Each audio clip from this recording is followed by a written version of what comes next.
This week's Parsha is Parshas Noach. Parshas Noach, towards the end, has a cut and dry delineation of the generations descending from Noach all the way down to Avram. In that delineation, there is a phrase which is out of place. It says, "Vayamas Nachor al pnei terach aviv," that Nachor, who was the brother of Avraham, died during the lifetime of Terach, their father. The story behind this phrase has monumental significance in many different ways, but we're going to focus on just one.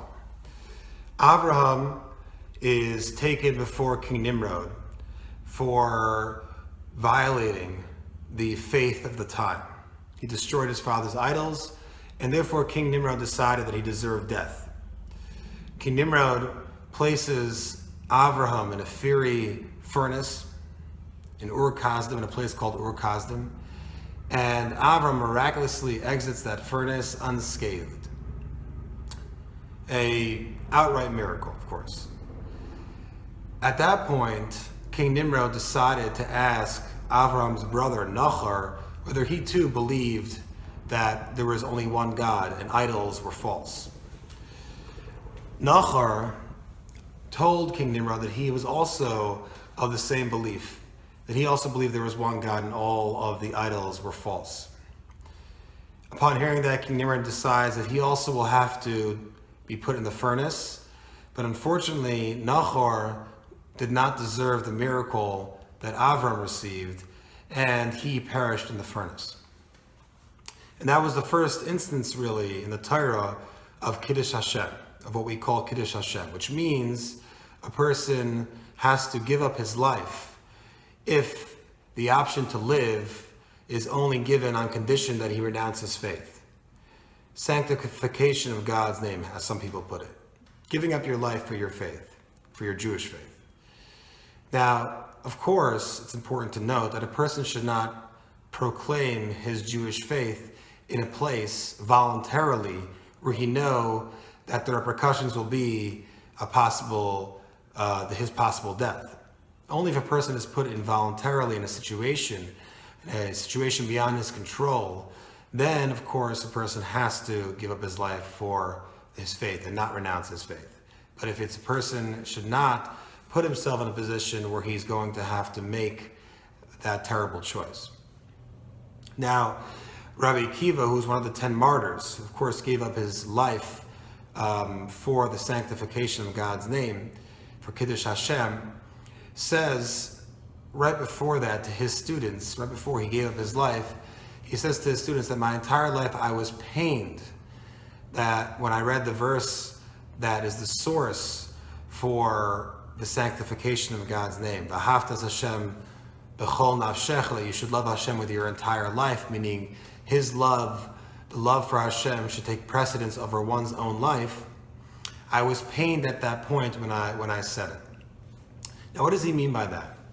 What does he mean by saying that I was in pain over that? I was pained over the fact that I could not fulfill this verse. So he didn't say that I could not fulfill this verse voluntarily. He actually says that it didn't come into my hand to fulfill this verse. And I was pained about it my entire life. So what was he pained about? According to what we're saying, if a person is not supposed to put himself in that position, there's no pain. Hashem didn't put himself in that situation where he would have to. So it's not the pain of not being able to fulfill it because Hashem puts it in your path. It's not that you have to go out, seek it out, and sanctify God's name with your life. So the Torah Sa'adam says that what it means is, what Rabbi Akiva was saying is that every time he said that verse, V'ahavtas Hashem b'chol nafshecha, loving Hashem with my entire life, giving him my life for Hashem, for my love for Hashem, Rabbi Akiva visualized himself actually giving up his life for Hashem. Everything that he would have to give up. His entire work, all of his students, his future work, the rest of his life, it would all be gone. And he visualized that sacrifice, and he felt that sacrifice every time he read it. So that's what he meant when he said, it pained me every time I read it, meaning he experienced the pain of dying for Hashem every time he read that verse. And it's interesting because that is exactly why when he actually had to sanctify God's name by giving up his life, he did it with such serenity. In the 10 Martyrs, it says that Rabbi Akiva, while they were combing the skin off his body, recited the Shema quietly, with intent and fervor. How did he manage to concentrate while he was experiencing such pain? It's because his entire life, every time he said Shema, he experienced that type of pain. He experienced the sacrifice he would make if put in that position to sanctify God's name with his life. And that is why he was pained every time he said this, V'ahavtas Hashem b'chol nafshecha, to love Hashem with all of your life.